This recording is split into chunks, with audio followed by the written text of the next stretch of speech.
Good morning friends, welcome back to my channel. তোমরা সকলে কেমন আছো? আশা করি খুব ভালো আছো, আর আমিও ভালো আছি। তো তোমরা সবাই সুস্থ আছো তো? দেখো, আমি চলে আসলাম আবার একটা নতুন ভিডিওর সাথে।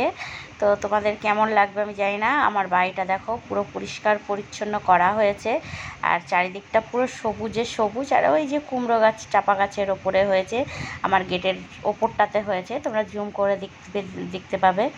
আর এই দেখো কি সুন্দর সেই ছোট্ট লঙ্কা গাছটা আমাকে অনেকগুলো লঙ্কা দিয়েছে, জানো তো। আমি কিন্তু লঙ্কাগুলো এখনও তুলিনি, যেহেতু লঙ্কাগুলো এখনও ছোট ছোট রয়েছে সাইজের। আর চারিদিকটা পুরো দেখো সবুজে সবুজে ঘেরা, ভীষণই ভালো লাগছিল দেখতে। আর এই যে আমার করমচা গাছটা, আর দেখো ওই গাছ কুমড়ো গাছ থেকে আমি 4টে কুমড়োর ফুল পেড়ে নিয়েছি। আজকে 4টেই হয়েছিল, বিশেষ কিছু হয়নি। আর কুমড়ো ফুলগুলোকে আমি সুন্দরভাবে একটা একটা করে পরিষ্কার করে একদম ছাড়িয়ে নিচ্ছিলাম। তোমরা দেখতে পাচ্ছ। আমি আবার ভাবলাম একটু ঝুলিয়ে, অর্ধেক করে ঝুলিয়ে ঝুলিয়ে দেখাই তোমাদের। এমন ভাব দেখাচ্ছি যেন মনে হচ্ছে যে তোমরা কেউ কুমড়োর ফুল চেনোও না, মানে চেনোই না। তো না, সেটা নয়, মানে আমার মনে হলো আমি তোমাদের সঙ্গে একটু শেয়ার করি, তাই করলাম। তো সব কুমড়োর ফুল কটাই আমার ছাড়ানো কমপ্লিট। আর একটা রয়েছে, আর এই ফুলটা দেখো পুরো নেতিয়ে গেছে, মানে তুলতে একটু লেট হয়ে গেছিলো, যার জন্য নেতিয়ে গেছে। তো যাই হোক, একদম পুরো কমপ্লিট করে ফেললাম ছাড়িয়ে। আর কুমড়োর ফুলের বড়া খেতে কে ভালোবাসে বেশি জানো তো আমার বাড়িতে? একদমই তাই, আমার বৌমা কেয়ারানি কুমড়োর ফুলের বড়া খেতে খুব ভালোবাসে, আর ওর জন্যই আমাকে আরও করতে হয়েছে। তো দেখো পুরো ছাড়িয়ে ফেলেছি, এবার ধুয়ে ওটাকে আমি বড়া করব। এদিকে দাদাভাই বাজার থেকে নিয়ে চলে এসেছে কলমির শাক আর ইলিশ মাছ। তো আজকে তো দুপুরের লাঞ্চটা ভালোই খাবো, কারণ আমি দুটোই ভীষণ ভালোবাসি, কলমির শাক ইলিশ মাছ দুটোই ভালোবাসি। তারপরে কি করেছে জানো, রান্না বান্না সমস্ত কমপ্লিট, স্নান দান করা সব কমপ্লিট, তখন দাদাভাই ভন্নি দুপুরবেলা করেছি কি, নিয়ে এসেছে একটা জিনিস। বলছি দাঁড়াও, এখনই বলবো আমি। তো দেখো, আমি রাগ চাক করে চেলিয়ে মিলিয়ে, মানে চিল্লামিল্লি করার পরে আমি রান্নাটা ফাইনালি বসিয়েই দিলাম। আমার বৌমা কেয়ারানি বলল, মামুনি রাগ করো না, বাবা যখন নিয়েই ফেলেছে তখন তুমি রান্নাটা করেই ফেলো। তো আমাকে কেটে বেটে সব কিছু জোগাড়জান্তি করে দিল, হেল্প করে দিল। তো তারপর আমি রান্নাটা চাপিয়ে দিয়েছি। তো মোটামুটি আমি মানে মশলা দিয়ে কষাতেই শুরু করেছি। পেঁয়াজ লঙ্কাটা ভেজে, আলুটা ভেজেও তুলে নিয়েছিলাম। তো পুরো রেসিপিটা আমি তোমাদের সঙ্গে শেয়ার করতে পারিনি, কারণ তখন তো একটু মাথা গনগন করছিল। আর কি নিয়ে এসেছে বলো তো? নিয়ে এসেছে চিকেন লিভার।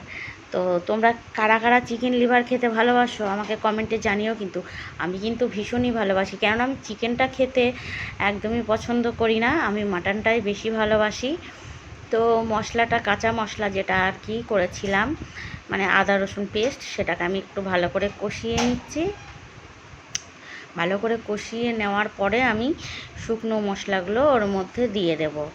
তো চলো, যাই হোক, মানে তোমার দাদাভাই দেখে যে আমি তো চিকেন খেতে চাই না, তো ওর জন্য একটু চিকেন লিভার কারি এগুলোই একটু নিয়ে যাই। কিন্তু ঠিক আছে, সবই ঠিক আছে। সেদিন তো ইলিশ, মানে আজ তো ইলিশ মাছ, শাক সবই নিয়ে এসেছে, তো খাওয়াই যেত, কোনো অসুবিধা হতো না। তাও করেছে কি, চিকেন লিভার নিয়ে চলে এসেছে। মানে মাংসটা বেলা করে আনলেও কি হবে, মাংসটা পুরো একদম মানে সলিড, খুব সুন্দর পরিষ্কার পরিচ্ছন্ন, একদম টাটকা ছিল। তো দেখে মনে হচ্ছে, দেখো পুরো দেখে মনে হবে ওটা হচ্ছে গিয়ে মাটন নিয়ে এসেছে, কিন্তু মাটন না ওটা। আর আমি তো মটন ভীষণই ভালোবাসি, মটন আনলে তো আমি কোনো রাগই করতাম না, আস্তে আস্তেই রান্না করে ফেলতাম। তবুও এখনও রান্না আমাকে করতেই হয়েছে। তো যাই হোক, মশলার কালারটা খুব সুন্দর এসেছে, দেখো আস্তে আস্তে একটু তেল ছেড়ে দিচ্ছে। তো আর এই দেখো, চলে এসেছে আমাদের চিকেন লিভার। এখানে রয়েছে মানে গলা, স্টমাক আর মেটে। আমার তো এগুলো খেতে ভীষণই ভালো লাগে। তো তোমাদের কেমন লাগে আমি বারবারই বলছি, আমাকে কিন্তু কমেন্টে জানিও। আর আমরা এগুলো কিন্তু সবাই খাই, আবার অনেকে আছে কেউ খায় না, মানে পছন্দ করে না, এগুলো দেখলে অনেক রকমভাবে রিয়াক্ট করে। তো চলো, মাংসগুলো আমি আস্তে আস্তে মশলার মধ্যে দিয়ে দিচ্ছি। তো মশলাগুলো পুরো কষিয়ে ফেলবো। আর কি বলো তো, ভিডিও আমি এখন খুব একটা দিই না, কেননা আমি যতবার ভিডিও দিই ততবারই দেখি আমার ভিউ হয় না, মানে কমেন্ট আসে না। তো কি করব, সব দেখে মনটা পুরো খারাপ হয়ে যায়। তখন আর মনে হয় না যে এত কষ্ট করে ভিডিও বানিয়ে এসব যদি নাই হয় তাহলে আর ভিডিও দেওয়ার কোনো দরকার পড়ে না। তো সেই রাগ করে মনে করে আমি আর ভিডিও দিই না। তো আবার এক এক সময় মনে হয় যে না, আজকে আমি এটা করতে যাচ্ছি, তো দিই একটা ভিডিও, সবাই মানে ওয়াইটিতে একটা ভিডিও দিই আমি। তো যাই হোক, মোটামুটি মাঝে সাঝে একটা আধটা ভিডিও আমি তোমাদের সঙ্গে শেয়ার করছি। তো তোমরা পুরো ভিডিওটা দেখো, যারা যারা দেখছো তারা প্লিজ একটু ওয়াচ টাইম দিয়েই ভিডিওটা দেখো, কেউ স্কিপ করো না।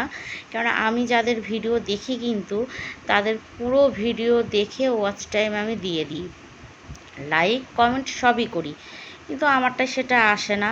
যার জন্যই মনটা খারাপ হয়ে যায় বলে আর ভিডিওটা দিতে চাই, ভিডিও মানে দিই না। তো চলো তোমরা, আর কি আমার ভিডিও পুরোটা যদি তোমাদেরকে ভালো লাগে দেখতে, তাহলে প্লিজ একটা like comment share and subscribe করে দিও। আর তোমাদের কি পুজোর জামা কাপড় কেনাকাটা হয়ে গেছে? হয়নি না? হবে, অবশ্যই হবে। তো চলো, আজকের মতন টাটা।